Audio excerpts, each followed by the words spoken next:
বলছি বিগত দিন দেখলাম যে এই খয়রুল মোল্লার উপরে ডিম বৃষ্টি দেখলো বাংলার মানুষ তথা ভাঙড়বাসী। আগামী দিনে কার উপরে ডিম বৃষ্টি দেখতে চায় ভাঙড়বাসী?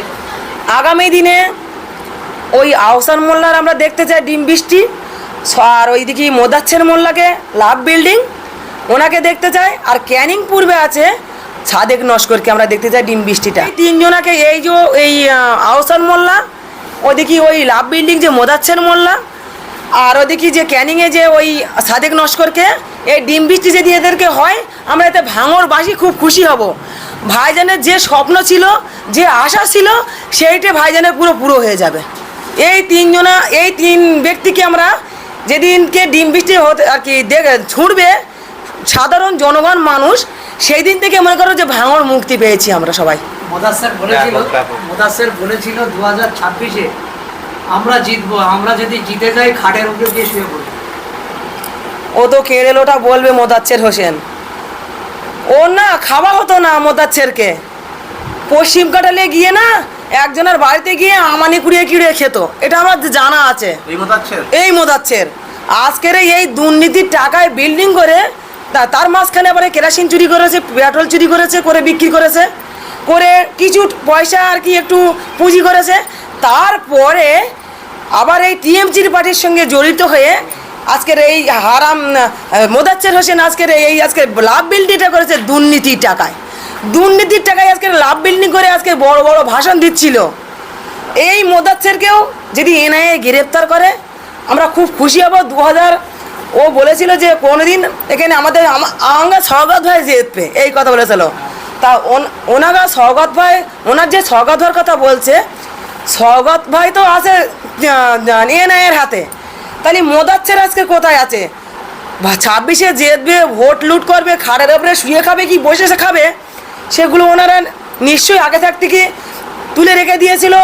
ওই টিএমসির আমলে দুর্নীতির টাকা এখনও তোলা আছে, সেই জন্য হয়তো ওনারা বেশি আর কি ওয়েট দেখিয়ে কথা বলতো যে 2026-এ খাটের ওপরে পা তুলে দিয়ে খাবো। তুমি এমনি ভাঙড়ে বাজারে ঘোরো, গিয়ে বাড়ি গিয়ে খাও, তারপর তো বলো যে তোমার বুকির পাটা আছে, তুমি কেন লুকিয়ে আছো, এখনো বারে এসো না, তোমাকে আমি আগে গিয়ে মিষ্টি মুখটা আমি করব। খয়রুল একটা মোস্তান ছিল টিএমসির আমলে, যখন টিএমসি স্বগত ছিল তখন একটা মোস্তানি করে আজকের ভাঙড় ভগবানপুর অঞ্চলে যেভাবে তাণ্ডব চালিয়েছিল, আজকের ওনাকে উনি বুলেট চেপে আসছিল, তাকে ধরে খুব সম্মান জানিয়েছে, ডিম খাবিয়েছিল, ওতে পচা টমেটো দিয়েছে। এর চেয়ে আর ভালো আর কিছু আর কী করবে? তাহলে বুঝতে হবে যে খয়রুল মোস্তান যখন ওনার টিএমসির পার্টির সঙ্গে যখন জড়িত ছিল স্বগত মোল্লার হাত ধরে, তখন মোস্তানিগিরি দেখাচ্ছিল। আজকে সে মোস্তানিগিরি কোথায় গেছে? আজকে জনগণের সামনে তাকে ডিম ছোড়া খাতে যাচ্ছে, এর চেয়ে লজ্জার কিছু নেই। আমরা ইতিমধ্যে লক্ষ্য করছি যে বাজারে যেভাবে ডিমের সংকলন দেখা যাচ্ছে, মিড ডে মিলে বাচ্চারা ডিম পাচ্ছে না, অথচ নেতা মন্ত্রী থেকে শুরু করে আজ খয়রুল মোল্লার কাছে ডিম পচা খেতে হলো। আজকের এই টিএমসির হারমাতগুলোর জন্য আজকে ডিমের দামটা বেড়েছে। এই টিএমসির হারমাতগুলো আজকের যে হারে তাণ্ডব চালিয়েছে, সেই কারণে আজকের জনগণ ডিম কি কাউকে লাগে না, তো এটা একটা সম্মান জানাচ্ছে। দেখো ডিমটাকে ছুঁড়ে মারছি, সারা গাল দিয়ে বার হচ্ছে, চোখ দিয়ে আসছে, গামছা দিয়ে মুছছে, গেঞ্জি দিয়ে মুছছে, এটা খুব সুন্দর লাগছে দেখতে আমাদের। তা এই খয়রুল মোস্তান আমরা এটাই মনে করি ওনার ঠ্যাং হাত পা ভেঙে দেওয়া ঠিক ছিল। উনি যা তাণ্ডব চালিয়েছিল ভগবানপুর অঞ্চলে, বাড়ি বাড়ি গিয়ে হুমকি, কারো জমি জায়গা নিয়ে এর জমি ওর নিয়ে ঝামেলা করে তাদের কাছ থেকে কমা দামি বিক্রি করে তাদের কাছ থেকে নিয়ে তাদের কাছে বিক্রি করে তারা কম দামে বিক্রি করেছে, করে খয়রুল মোস্তান সেই জমিগুলো নিয়ে বেশি দামে বিক্রি করেছে। তাহলে গরিবকে, তাহলে অসহায় মানুষকে কীভাবে বিভ্রান্তরা করেছে।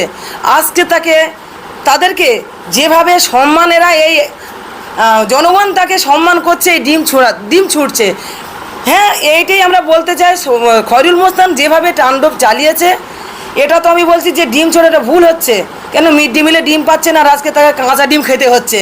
তা কাঁচা ডিম খেতে হচ্ছে, কোনো এর আগে তো বামফ্রন্টের সিপিএম ছিল, তাদের গায়ে তো কোনো আঁচড় লাগেনি, কোনো নোংরা কোনো কাদা তাদের গায়ে লাগেনি। আজকের এই টিএমসি পার্টি এসে এই মোস্তানগুলোর আজকের পাহাড় দিয়েছে কে? ওই এক ক্রিমিনাল স্বগত মোল্লা। যখন আরাবুল ছিল তখন আরাবুলির ইন্ধনে কাজ করেছিল, এত করেনি, কিন্তু ওই যে মৌখালি থেকে ওই যে মারচোরটা এসে মানুষকে এখানে যা ঢেকানো টিএমসির নেতা কেতা ছিল তারা টিএমসির যারা নেতা কেতা এরাই শওকত মোল্লার মাথায় হাত রেখে শপথ করে নিয়েছে যে আমরা যাদেরকে আমরা জনগণকে কীভাবে গুছিয়ে নিতে হয়, কীভাবে আমরা টাকা পয়সা তাদেরকে কীভাবে আমরা কী করতে হয়, এইগুলো শওকত মোল্লা ইন্ধনে এইসব মোস্তানগুলো আজকে মোস্তানি ফলিয়েছিল। আজকের সেইটা জনগণের হাতে ডিম ছোড়া খেতে হচ্ছে। আচ্ছা, ইতিমধ্যে খয়রুল মোল্লার পরে কাকে আপনার আগামী দিনে দেখতে পাবেন এই দৃশ্য? এখনও আছে নেতা খেতা, নেই আমি বলবো না। এদিক মোদাচ্ছের কেড়েল 4 ব্যাটারি, সে কি বলতো, শিরায় শিরায় রক্ত, ভাইজানের ভক্ত, বাপ মা জন্ম দিয়েছে আর ভাইজানের রক্ত গায়ে থাকে, কেন তুমি লুকিয়ে আছে কেন, বার হয়ে এসো না, তোমাকে পালিশ কীভাবে করতে হয় ভাঙড়ের লোকই পালিশ করে দিয়ে দেবে তোমাকে। তারপরে আরেকজন আছে আহসান, হারামের টাকা দুর্নীতির টাকায় আজকের বিল্ডিং করে বসে আছে, 2 তলা থেকে নামছে না। সামনে কেন ওই ভাঙড় বিজয়গঞ্জ থানা আছে, ওপারে থানার সামনে বলে উনি বার থেকে ওর ভেতরে বাথরুম করছে, ওর ভেতরে খাচ্ছে, আর যা দুর্নীতির টাকা সব রেখে দিয়েছিল সেই সব টাকা ভাঙিয়ে ভাঙিয়ে খাচ্ছে। বার হতে হবে একদিনকে, তুমি সাপের চালায় কতদিন থাকবে, এই ভাঙড়ের জনগণের সামনে তোমাকে বার হয়ে আসতে হবে। বার যদি নাও যদি সেটা হয় তাহলে আমাদের এনআইএ তদন্ত হবে, ফের বাড়িতে থাকলে তুলতে সুবিধা হবে আরও আমাদের, এটাই আমরা এনআইএর কাছে দাবি করছি। বলছি, ইতিমধ্যে লক্ষ্য করেছিলাম যে এই খয়রুল ইসলাম একদিন আরাবুলের সঙ্গে ছিলেন, আজকে শওকত মোল্লা আসতে এসে আরাবুলের বিরুদ্ধে কথা বলেছেন, এমন বিস্ফোরক মন্তব্য করেছেন, আদৌ কতটা যুক্তিসঙ্গত ছিল? আরাবুল যখন ছিল হয়তো কম খাওয়া হচ্ছিল, হয়তো অল্প আধা ভাগ আসছিল, শওকত মোল্লা এসে হয়তো ভাগটা বেশি পেয়েছে। আর শওকত মোল্লার মাথায় হাত রেখে হয়তো বলেছে যে আরাবুল যা কাজ না করেছে তার চেয়ে শওকত মোল্লার ইন্ধনে কাজটা আমরা আরও বেশি যত মানুষের আরও অত্যাচার করতে পারি, সেই জন্য হয়তো বেশি শওকত মোল্লার সঙ্গে ঘুরেছে, ওটা ক্রিমিনালের সঙ্গে ঘুরে আজকে শওকত মোল্লা কোথায়, আর শওকত মোল্লার এই নেতা কেতাগুলো কোথায় আজকের, তারা আজকের বার হচ্ছে, এক এক করে বার হচ্ছে, সার পোকার মতো এক এক করে টিপে ধরছে। আমরা জনগণের কাছে আমরা এইটাই আমরা হিসেবে জনগণই আমরা মানুষকে বিভ্রান্ত করতে দেবো না। এটা যদি 2021 আমাদের এই শওকত মোল্লা এই হারমাত আজকে যেভাবে আমাদেরকে আক্রমণ করেছিল, ঘর বাড়ি লুটপাট তুলমুজ করেছিল, মৌখালি থেকে, জীবনতলা থেকে, ক্যানিং থেকে, দেখি তেঁতুলবেড়া থেকে, চণ্ডীবাড়ি থেকে, আজকের এই ভাঙড়টাকেও এরা এইভাবে জ্বালিয়ে এসেছিল। তা আমরা 2026 আমরা এখনও ঠান্ডা হয়ে আছি। আমাদের এমএলএ চেয়ারম্যানের নাম আমাদের নওশাদ সিদ্দিকী ছোটো ভাইজান, তার আজকের আমরা সম্মান দিয়ে আমরা এই আজকে টিএমসির হারমাতগুলোকে হাত পা ভাঙতে পারছি না। আমরা সবই করতে পারি, আমাদের সবই জানা আছে, কিন্তু ওদের মতো তো আমরা নির্চোর নয়, আমাদের শিক্ষা আছে আমাদের পেটে, ওদের তো শিক্ষা বলে কিছু নেই, শুধু টাকাটাই চিনতো, কীভাবে টাকাটা নিয়ে ধরে আমরা ক্যানিংয়ে চলে যাবো, মৌখালিতে যাবো।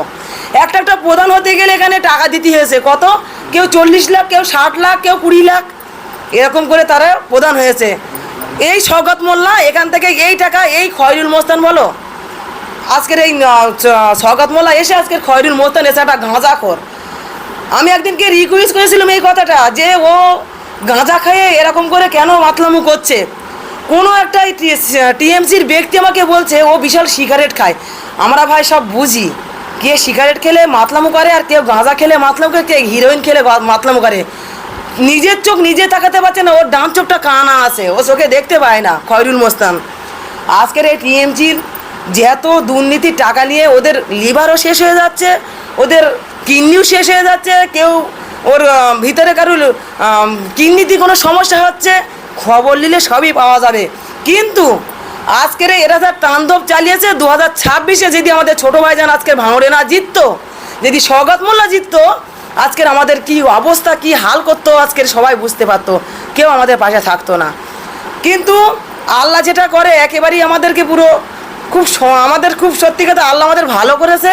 2026 আমাদেরকে ছোটো ভাইজানকে হাত ধরে আমাদের জিতিয়েছে, সেই জন্য আমরা এখনও এখানে কথা বলতে পারছি না। তো এইসব মোস্তানগুলো দেখতে পাতে এতদিন কি অবস্থা মানুষকে করতো বিভ্রান্ত, সেই বিভ্রান্ত কথা বলা যাবে না। তা যেটা আল্লাহ যেটা করে সেটা ভালোর জন্যই করে, এটাই আমি বলি।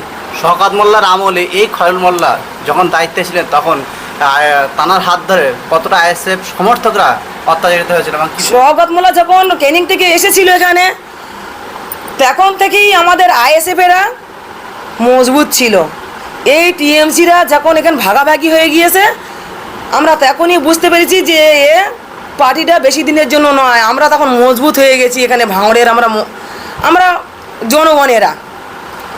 যখন শওকত মোল্লা ক্যানিং থেকে এখানে যখন এসে যখন গাদ্দারি দেখাচ্ছে, তখন কিছু কিছু টিএমসি নেতাকেতাদের তখন একটা ওদের একটা ভাগ বাটালিয়ে একটা সৃষ্টি ঝামেলা হয়েছিল, যার কারণে আজকের এখানকার টিএমসি নেতাকেতারা তারাই আরাবুলকে ফেলে আজকে শওকতকে ধরেছিল। জানে এ মনে হচ্ছে আমরা চ্যাং মাছ ফেলে আমরা শোল মাছকে ধরি। আগে শোল মাছ আজকে এনআইয়ের হাতে ধরা পড়বে এটা কেউ জানতো না।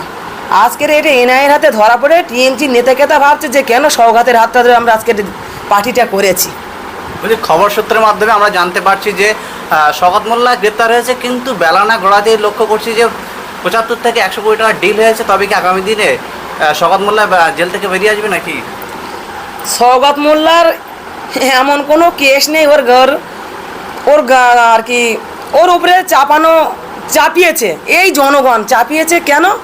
উনি যা মানুষকে ক্ষতি করেছে, মানুষকে রেপ করেছে, মানুষকে তলমুজ ভাঙচুর করেছে, মানুষকে ঘরের ভাত ঘরে খেতে দেয়নি, রোজার সময় রোজা করতে দেয়নি, যত রকমের কেস সব শওকত মোল্লা মানতে হবে। সব কেসগুলো শওকত মোল্লা বের হবার কোনো উপায় নেই। আমরা এটাও ভালো রকম জানি এনআইয়ের হাতে যখন ধরা পড়েছে একের পরে এক কেস ওনার শওকত মোল্লার ওপরে এসেই যাচ্ছে। আমরা দেখতে পাচ্ছি শওকত মোল্লা আর রাতের এই লাইট দেখতে পাবে না, দিনের সূর্যের আলোও দেখতে পাবে না। আর আমরাও সেটা চাই, যাবজ্জীবন জেলের ভিতরে শওকত মোল্লা কাটানোর চেষ্টা রাখার জন্য আমরা এনআইয়ের কাছে দাবি করছি। বলছি 2020 সালে আমরা লক্ষ্য করেছিলাম যে শওকত মোল্লার নেতৃত্বে কাঁচদিয়ায় আইএসএফের প্রতিষ্ঠাতা আব্বাস সিদ্দিকী কিন্তু প্রাণঘাতী হামলায় পড়েছিলেন। আজকে সেই কাঁচদিয়ার মাটিতে আব্বাস জলসা করেছেন, কিন্তু সেই শওকত মোল্লা আজকে জেলে। বিষয়টিকে কেমনভাবে দেখছেন? খুব ভালোভাবে দেখছি। কাঁচদিয়া থেকে 2020 সালে কাঁচদিয়ার ওখানে যেভাবে আমার ভাইদেরকে চট চাপড় মেরেছিল, যেভাবে তাদেরকে গলা ধাক্কান দিয়েছিল, যেভাবে তাদেরকে অত্যাচার করেছিল, যেভাবে বাইক ভাঙচুর করেছিল, সেই সবগুলো আজকের 2026-এ আমাদের বড় ভাইজান সেই বাইকগুলো উপহার তাদেরকে হাতে তুলে দিয়েছে। এটা খুব সুন্দর পরিবেশ করেছে। শওকত মোল্লা আজকের এনআইয়ের হাতে ধরা পড়েছে, সেটা আমাদের খুব ভালো লাগছে দেখতেও। তারপরে কোনো টিএমসির নেতাকেতা যেন বাইরে না থাকতে পারে, আমরা এইটাই আমরা এনআইয়ের কাছে আমরা আবেদন রাখছি যে এনআইএ যেন ওই শওকত মোল্লা বলে না, শওকত মোল্লা যারা নেতাকেতা যারা টিএমসি ছিল তাদেরকে গ্রেপ্তার করুক, এনআইয়ের হাতে আমরা তুলে দিতে চাই।